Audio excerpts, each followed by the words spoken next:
Hi everyone, this is Mr Neel Raithatha, also known as the Wax Whisperer. Thank you for tuning into my latest video.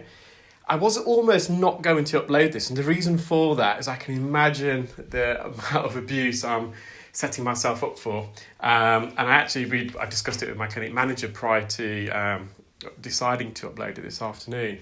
And I'm going to share it anyway. I'm not really bothered about all this kind of hate online. And the reason why I say that is because this patient has an ear full of hairs, okay? Now, they didn't actually come in for this ear to be cleaned. They came in for, this is the patient's right ear, they came in for the left ear. The left ear was quite a boring procedure, so I deleted the procedure. It was really straightforward. It's just a bit of wax, I cleared it. Whilst the patient was in attendance, I offered to examine their right ear as well, and we discovered all this hair in there. So these hairs are hairs that either have grown loose, so the patient trims his hairs. You'll see that you may catch it on the camera when I come out in and out the ear, the tragus, so the little cartilage, the little flap outside of your ear next to your jaw. He's got so much hair there. Now, the patient's from South Asian descent. It's very common amongst Asian men. I'm Asian, I'm male, and I also have a few hairs around my ears. And the patient just trimmed their hair, so it's possible that these hairs, once it's trimming them, they kind of fly into the ear. Some of these hairs were actually, when I was removing it, I was actually having to pluck them as well, so they were attached to the outer part of the ear canal, and in some way they were growing inwards. Now, the reason why I suspect I'm going to get a barrage of hate messages, which you're more than welcome to do, it's just the water for ducks back for me now, is that I'm not going to remove every single last hair.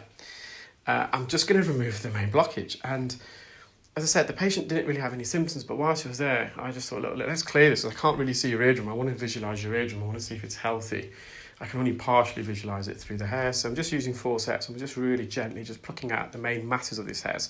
Now, at the end of the video, you'll see a before and after shot, and you'll see the eardrum's completely clear, but there are some loose hairs still around the edge on the canal wall. I'm going to leave that. I'm not going to try and scratch the ear, trying to remove these hairs. The purpose of me removing these hairs, as I said, the patient had no symptoms whatsoever. It's just that I can visualise their eardrum to advise them that it is in a healthy state. I'm not going to go in, especially considering it's got no symptoms, start scraping these hairs off the canal wall.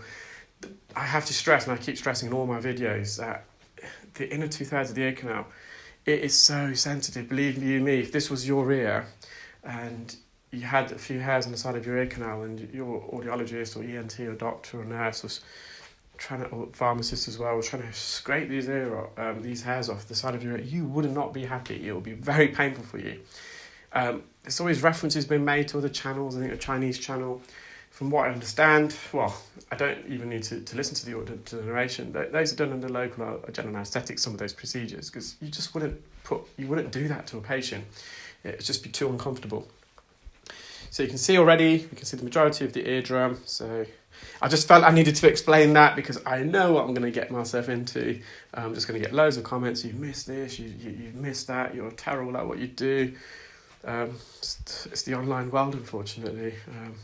Thankfully enough, thick-skinned enough to be able to take it all, but it's just not nice. I know a lot of audiologists who are very adverse to uploading procedures themselves. Remember, I've trained hundreds of people using this, and a lot of them are too frightened to upload and share their work because some of the comments. So, but it's just, as I said, it's not everyone, it's a small minority, but it does affect a lot of people. It does put people off sharing their work, which is a shame, I feel.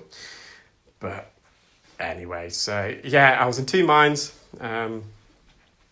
But I know some of you appreciate the skill involved. I know those people that come on the training course, especially, that sometimes they read a lot of the comments on social media, and they're flabbergasted. So these are very experienced audiologists, ENT doctors that come on the course, and they actually realise the skill involved, and when they're doing it themselves, they realise how skillful it is to do what I do.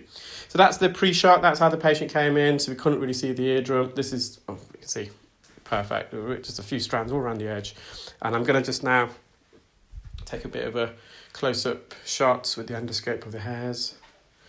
Well, I hope you found that weird and interesting and different. That was the whole idea.